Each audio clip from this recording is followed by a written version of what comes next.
ওই যে ওই মোড়ে উঠে এইখানে রিক্সা থেকে নেমে রিক্সাওয়ালাকে বলছো, হ্যাঁ রিক্সাওয়ালা কয় টাকা ভাড়া রে? 40 টাকা।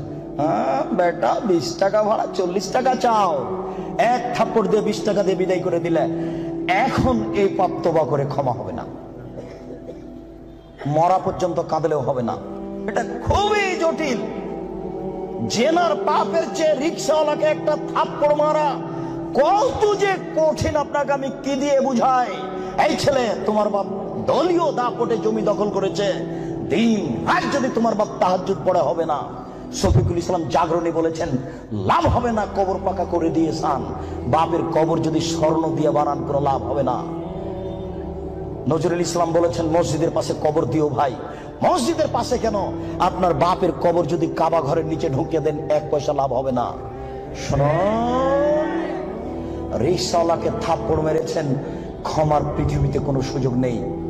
রিক্সাওয়ালাকে খুঁজে বের করতে হবে, খুঁজে বের করে হাত ধরে বলতে হবে, ও রিক্সাওয়ালা, আমি বুঝতে পারিনি গো, তোমাকে এক থাপ্পড় মারা আমার ভুল হয়েছে, তুমি আমাকে মাফ করো। এই কথা বলার পূর্ব পর্যন্ত পৃথিবীতে কোথাও ক্ষমা নেই। এরা মানুষের সাথে জড়িত পাপ। এই ছেলে, তুমি দিন রাত গরু জবাই করা, কসাই গোস্ত বিক্রি করো, কোটি টাকা ইনকাম করো, তাতে আসে যায় না। কোটি টাকা ইনকাম করো, তাতে আসে যায় না। প্রত্যেক দাঁড়িতে 50 করে গোস্ত কম দিয়েছ, এখন ক্ষমা নেও দেখি। কিয়ামত পর্যন্ত তওবা করলে এই পাপ ক্ষমা হবে না।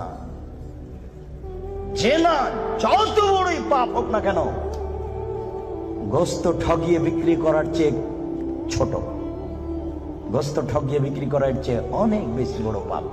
এই ছেলে, তুমি তো শহরে প্রতারণা দিয়ে ব্যবসা করছো, এটা দাম কত? 1500। তুমি জানো যে এর দাম 300।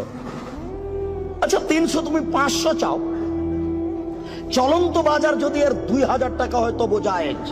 তুমি জেনে শুনে বললে 1500 টাকা, তার মানে তুমি প্রতারণা দিয়েছ। একদিনে যদি কোটি টাকা ইনকাম হয় তবু তোমাকে একদিন ভিক্ষুক হতেই হবে। তুমি এইভাবে ব্যবসা কোনোদিন সফলতা অর্জন করতে পারবে না। শুনুন, ডবল দাম নেওয়া যায়, প্রমাণ 10 গুণ দাম নেওয়া যায় যদি চলন্ত বাজার সেটা হয়।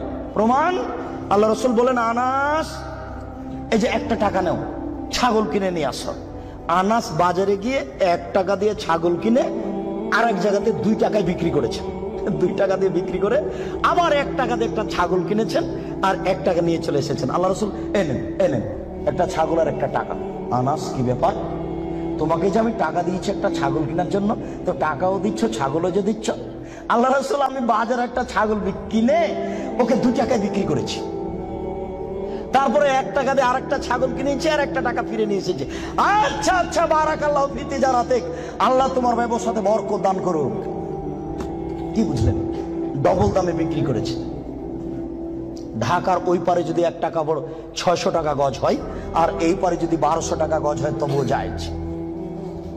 হোমিও ডাক্তার আমাকে বলছে, আব্দুর রাজাক সাহেব, মাত্র এই বোতলে 10 টাকার ওষুধ আছে, আমি এখান থেকে 1 ফোঁটা ওষুধ দিয়ে 3000 টাকা নিই। যদি টাকা কম নিই তাহলে তার ভরসা কমে যাবে।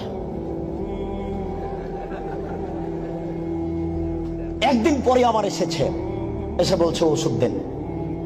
কি করি, আমিও নিরুপায়। তখন এমনি পানি দিয়েছি, কিচ্ছু না, পানি দিয়েছি, দিয়ে 500 টাকা নিয়েছি। যদি 50 টাকা নিই তাহলে সে মনে মনে বলবে আমাকে কোনো ওষুধ দিল না, আমি কি করব? তখন আমি বললাম, ব্যবসা করো, প্রতারণা দিও না। চলন্ত বাজার যদি 1500 টাকা হয় তাহলে নেও, অথবা 500 টাকা নেও, ওই সময় 200 টাকা নিও। তুমি বুঝতে পারছো এটা প্রতারণা, এমন কিছু করো না। জেনার চেয়ে এটা অনেক অনেক অনেক জটিল।